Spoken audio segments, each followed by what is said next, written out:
League കോട്ട പിടിച്ചെടുക്കാൻ LDF ബാനറിൽ മലപ്പുറത്ത് മത്സരിക്കുന്നത് VP സാനു. കലാലയ രാഷ്ട്രീയം സമ്മാനിച്ച പോരാട്ടവീര്യവും ജന്മനാട്ടിലെ ജനപിന്തുണയുമാണ് മലപ്പുറം ജയിപ്പിക്കാൻ ഈ യുവനേതാവിനെ തന്നെ പാർട്ടി തിരഞ്ഞെടുക്കാൻ കാരണം. പുരോഗമന ചിന്താഗതിക്കാരനായ യുവനേതാവ് തന്നെ മണ്ഡലം MP ആവണമെന്ന് KSU പ്രവർത്തകയുൾപ്പെടെ തുറന്നു പറയുന്നു. ഇതോടെ SFIയുടെ അമരക്കാരന് മണ്ഡലത്തിലെ സ്വീകാര്യത എത്രത്തോളമെന്ന് മനസ്സിലാക്കാം. ഇടതു സ്ഥാനാർത്ഥികളിൽ ഏറ്റവും പ്രായം കുറഞ്ഞ സ്ഥാനാർത്ഥിയാണ് VP സാനു. അറിവും രാഷ്ട്രീയവും സമ്മാനിച്ച തന്റെ കലാലയങ്ങൾ സന്ദർശിച്ചും പ്രിയ അധ്യാപകരുടെ അനുഗ്രഹം ഏറ്റുവാങ്ങിയും സാനു പ്രചരണം ശക്തമാക്കുകയാണ്. ബാലസംഘത്തിലൂടെ സംഘടനാ പ്രവർത്തനം തുടങ്ങിയ സാനു 8ാം ക്ലാസ്സിൽ പഠിക്കുമ്പോഴാണ് SFIയിൽ എത്തുന്നത്. 2011 SFIയുടെ മലപ്പുറം ജില്ലാ സെക്രട്ടറിയായി.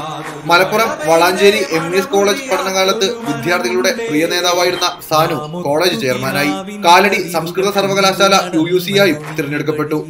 കാലിക്കറ്റ് സർവകലാശാലയിലെ നിരാഹാര സമരവും UDF വിദ്യാഭ്യാസ നയങ്ങൾക്കെതിരായുള്ള പോരാട്ടവും സംസ്ഥാനത്ത് വിദ്യാർത്ഥി രാഷ്ട്രീയത്തിൽ സാനു കടന്നുപോയ വഴികൾ. 2015ലും 2018ലും SFI ദേശീയ പ്രസിഡന്റായി തിരഞ്ഞെടുക്കപ്പെട്ടു.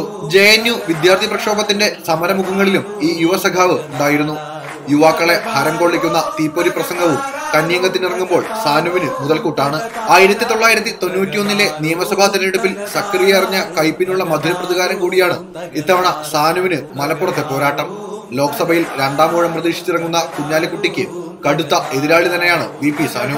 News desk നേരറിയാൻ.